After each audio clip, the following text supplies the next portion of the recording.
نظام حکومت و تجارت سے رخصت کر کے بیڈ روم تک مقید کر دیا۔ اسلام فکر متجدد مدارس اور مذہبی جماعتوں اور داعیان اسلام کے خلاف زہر اگلتا ہے۔ یورپ کی ملحدانہ فضاؤں میں آج بھی 5 وقت اذانیں گونجتی ہیں۔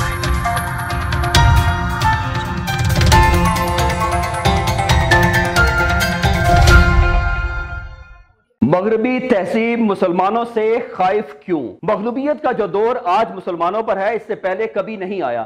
مغربی تہذیب منہ زور گھوڑے کی طرح سر پٹ دوڑتی چلی جا رہی ہے۔ اقوام و ملل کی بھاگ دوڑ، ان کے پاس مادی وسائل پر ان کا قبضہ، مسلم حکمران ان کے زیر نگیں، فضا و خلاف پر ان کی اجارہ داری، ذرائع ابلاغ ان کی مٹھی میں، معدنیات کے خزائن کی کنجیاں ان کے پاس۔ گویا مغربی تہذیب کا غلبہ ہمہ جہتی کو پہنچ رہا ہے، لیکن اس کے باوجود یورپ، امریکہ مسلمانوں سے شدید قسم کا خوف کھائے جا رہا ہے۔ ایسا کیوں؟ ایسا اس لیے کہ یورپ اپنی پوری تہذیبی غلبے کی تاریخ میں دیکھتا ہے کہ اس نے ہر تہذیب کو نگل لیا، دنیا کو ایک گاؤں کی مانند کر کے اپنی تہذیب کا سکہ جما دیا، دنیا کی اکثر طاقتور تہذیبوں کو وہ ہضم کر چکا ہے، عیسائیت کا دھڑن تختہ کر دیا، یہودیت کو نیست و نابود کر دیا، ہندو مت بدھ مت کو دیوار سے لگا دیا، لیکن اسلامی تہذیب باوجود ہزار مادی کمزوریوں کے اس کی راہ میں آج بھی مزاحم ہے۔ سسکتی تہذیب اسلام نے 2 صدی سے اپنے تشخص کا انتہائی کامیابی کے ساتھ دفاع کیا۔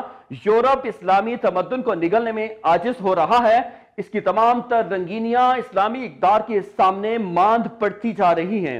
مذہب کو زندگیوں سے بے دخل کرنے والا یورپ مسلمان کی زندگی سے بالکلیہ اسلام نکالنے میں ناکام رہا ہے، کیونکہ اسلامی تہذیب میں عبادات کا نظام ہنوز قائم ہے۔ امریکی لادینی ماحول میں بھی مسجدیں نمازیوں سے اٹی پڑی ہیں۔ یورپ کی ملحدانہ فضاؤں میں آج بھی 5 وقت اذانیں گونجتی ہیں۔ عید قربہ پر جانور ذبح ہوتے ہیں، جمعہ کا اہتمام جاری و ساری ہے، خواتین سکارف، دوپٹے اور برقعے میں باپردہ و باحجاب نظر آتی ہیں۔ مسلمانوں کے عقائد پوری طرح محفوظ ہیں۔ مزاج نبوی کے مطابق مسلمانوں میں اخلاقی کمزوریاں بہت ہیں، لیکن اس کے حاشیہ خیال میں اخلاقیات کا نبوی ماڈل تازہ ہے۔ وہ اخلاقیات کا منکر نہیں، وہ سنت پر عمل کو ہی آئیڈیل طرز زندگی اعتقاداً مانتا ہے۔ اگرچہ عمل کی کوتاہیاں لامحدود ہیں، مغرب بجا طور پر گھمنڈ میں مبتلا ہے کہ اس نے اگر مذہب کو بالکلیہ ختم نہیں کیا تو کم از کم اسے فرد کی زندگی سے تو بے دخل کر دیا ہے۔ نظام حکومت و تجارت سے رخصت کر کے بیڈ روم تک مقید کر دیا، لیکن مسلمانوں کے ذہنوں سے ابھی وہ اسلام ایک مکمل ضابطہ حیات ہے۔ اس کا تعلق ہر شعبے سے ہے، بلکہ ہر شعبہ اس کا تابع ہے، اسی سے ہی روشنی لے کر ہر کام کرنا ہے۔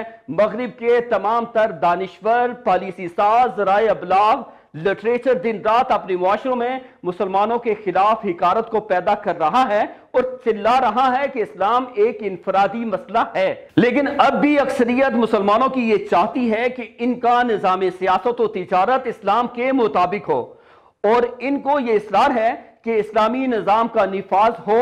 وہ دل سے یہ سمجھتے ہیں کہ تمام تر بھلائیاں، خیریں اللہ اور اس کے رسول صلی اللہ علیہ وآلہ وسلم کی شریعت میں ہیں۔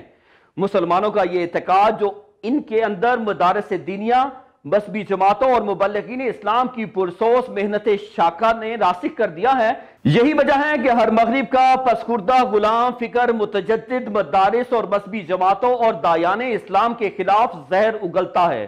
مغرب اپنے تمام تر فکری غلاموں کے ساتھ مسلمانوں کی اس راسخ العقیدگی کی بنیاد پر خائف ہے۔ اس لیے ہمیں مذہبی جماعتوں، مدارس، خانقاہوں اور مبلغین کا کار خیر میں معاون بننا ہے اور اپنی اقدار پر اپنی نسلوں کو پروان چڑھانا ہے اور اسلام کی رسی کو مضبوطی سے پکڑے رکھنا ہے۔ اس کے ساتھ ہی اپنے میزبان محمد منصور ممتاز اور زوم میڈیا کی پوری ٹیم کو اجازت دیجیے، نئی ویڈیو کے ساتھ دوبارہ حاضر خدمت ہوں گے۔